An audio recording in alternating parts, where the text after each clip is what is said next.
Racial segregation was only part of a comprehensive system of racial inequality that was firmly put into place during the 1890s. Blacks who sought to challenge the system or who refused to accept the demeaning treatment that was a daily feature of Southern life faced not only overwhelming political and legal power, but also the threat of violent reprisal. In every year between 1883 and 1905, more than 50 people, the vast majority of them black men, were lynched in the South. That is, murdered by a mob. Good afternoon. My name is Ida B. Wells. I am an investigative journalist, I am an educator, and I am an early leader of the civil rights movement. I was born into slavery July 16, 1862, in Holly Springs, Mississippi. Several months after I was born, the Emancipation Proclamation freed me and my family. My mother, a cook, my father, worked as an apprentice and a carpenter. Sometime later, my mother, my father, and my younger brother passed away from yellow fever. At the age of 16, I had to take care of the rest of my siblings, and I worked as a school teacher in Memphis, Tennessee. I also worked as a journalist. And by the early 1890s, I had gained a reputation as a clear voice against racial injustice. I became co-owner and editor of the Memphis Free Speech and Headlight newspaper. In the decades following the Civil War, Southern whites tried to reassert their power by committing crimes against Black people. They vandalized their businesses, suppressed their votes, and murdered them. White supremacy flooded the South. Black politics and Black freedom was always contested. And all across the South, we would see Black men, women, and children being lynched. And the white press, the white papers, well, they'd advertise it so that crowds could come and watch. I had been spending the week in Natchez, Mississippi on newspaper business when I got word that 3 Black men in Memphis, Tennessee had been lynched. Calvin McDowell, Will Stewart, and Thomas Moss. Thomas was like a brother to me. I was godmother to his child. Any and everybody in Memphis knew and loved Tommy and his wife Betty. And they were my best friends in town.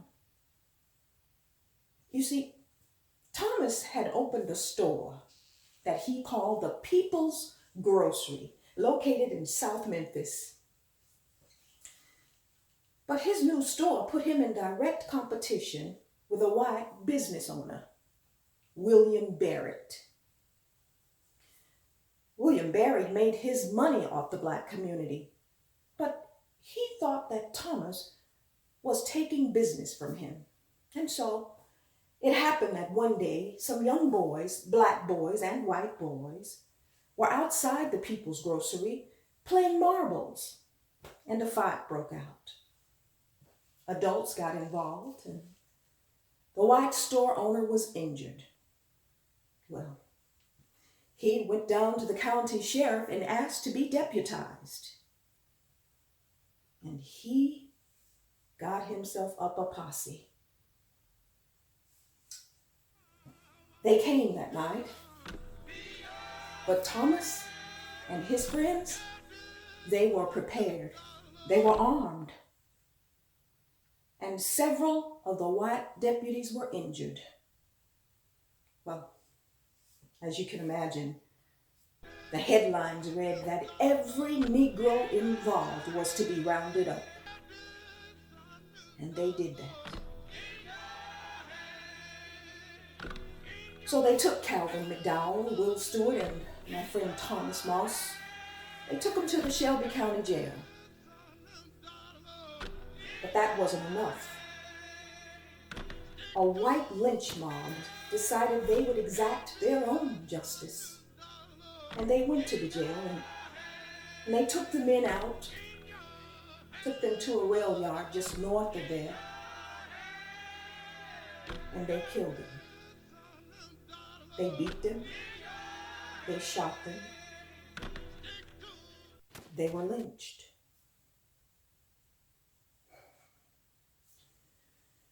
Now, I had grown accustomed to the brutality of Southern justice,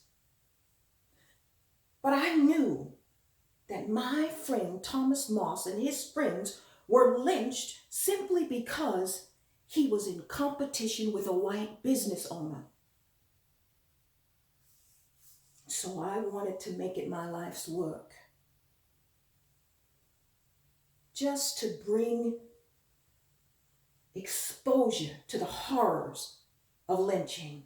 And so I traveled all across the South and interviewed eyewitnesses to lynchings. And out of the 728 murders that I investigated, I found that only a third of them had even committed a crime at all. Well, I put ink to paper and I took to my editorial, and this is what I wrote.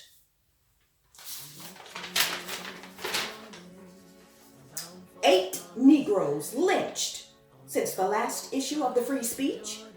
3 were charged with killing white men, and 5 with raping white women. Nobody in this section believes the old threadbare lie that Negro men assault white women. If Southern white men are not careful, they will outreach themselves and a conclusion will be reached, which will be very damaging to the moral reputation of their women. Well, as you can imagine, my editorial got the attention of the white press, and this is how they responded. That black wretch who had written that foul lie should be tied to a stake at the corners of Main and Madison Street, a pair of barber's shears used on her, and she should then be burned at the stake.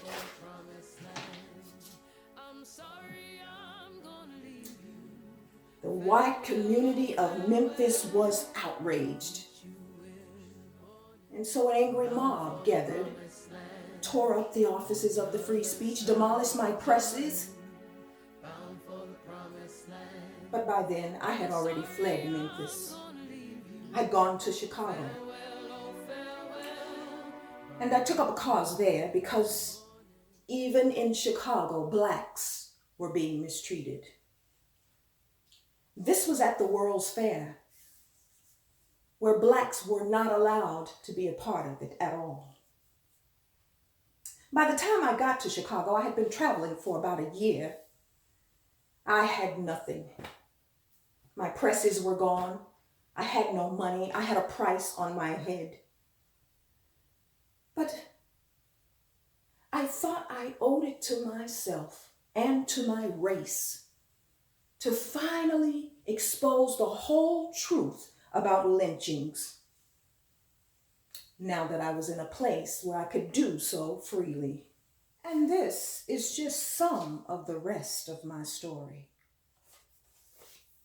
The World's Fair of 1893, known as the World's Columbian Exposition, was an internationally famous World's Fair held in Chicago to commemorate the 400th anniversary of Christopher Columbus's arrival in the New World in 1492.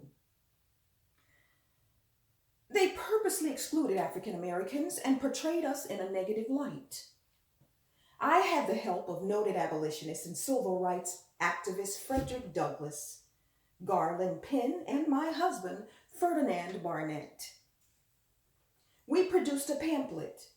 It was a clear, plain statement of facts concerning the oppression put upon the colored people in this land of the free, home of the brave. Every day I was on duty at the Haitian building where Frederick Douglass gave me a desk, and I spent the days putting this pamphlet into the hands of foreigners. I circulated 10,000 copies of this pamphlet.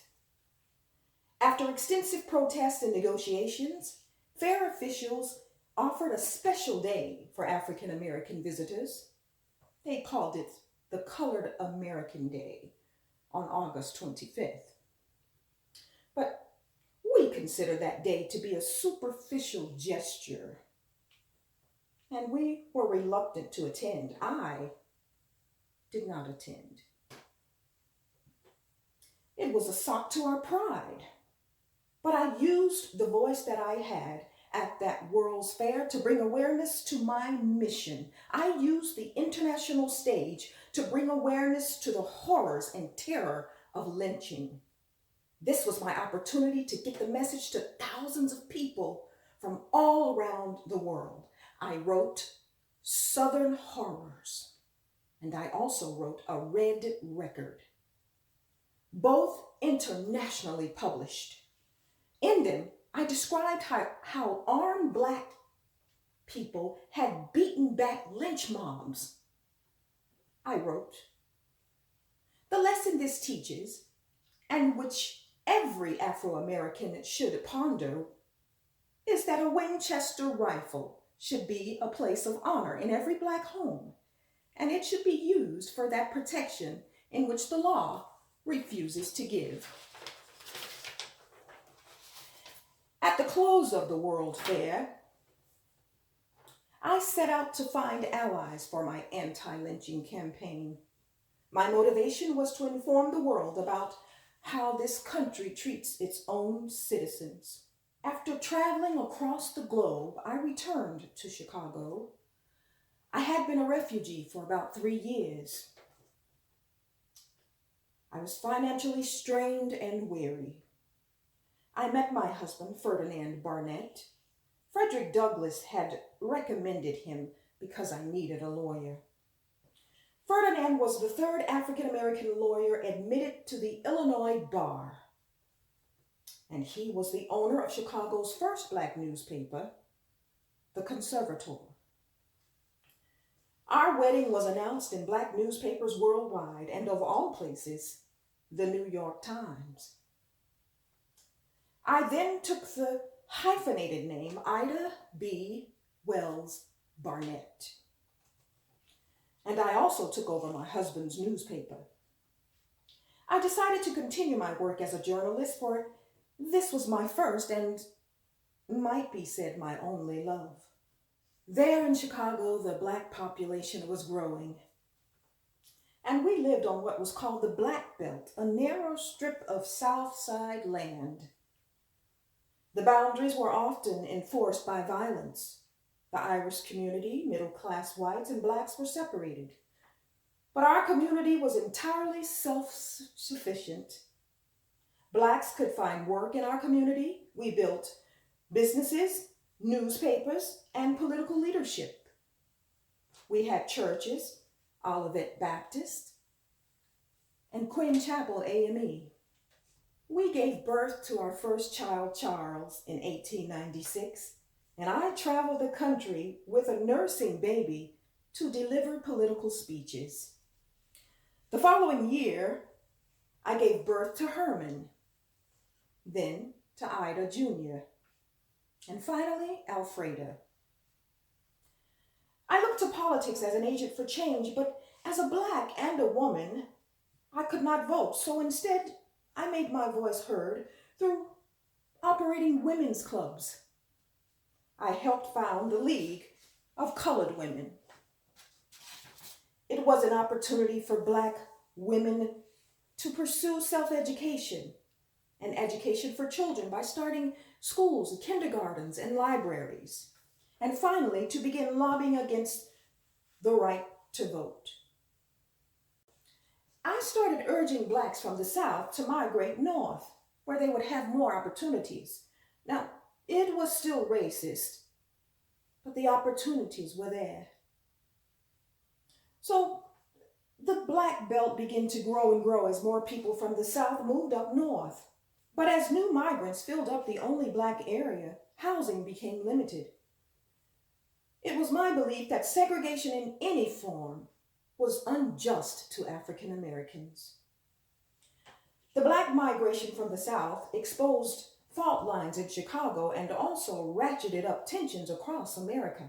And in 1908, the nation saw more than 80 lynchings in every corner of the country. I was invited to a national conference in New York to speak of the matters, with lumineers like W.E.B. Du Bois and Jane Addams. On the first day of the conference, I gave a forceful speech on my 20 years of lynching research. At the close of the conference, the activists agreed to start a new organization.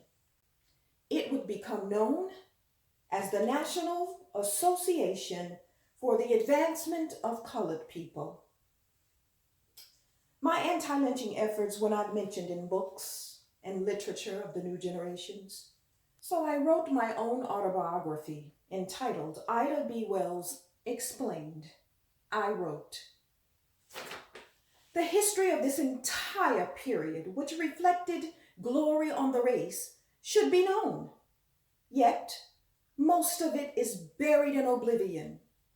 And so, because our youth are entitled to the facts of our race and our history, which only the participants can give, I am thus led to set forth the facts." There is much, much more to the life of Ida B. Wells Barnett. Ida B. Wells passed away March of 1931.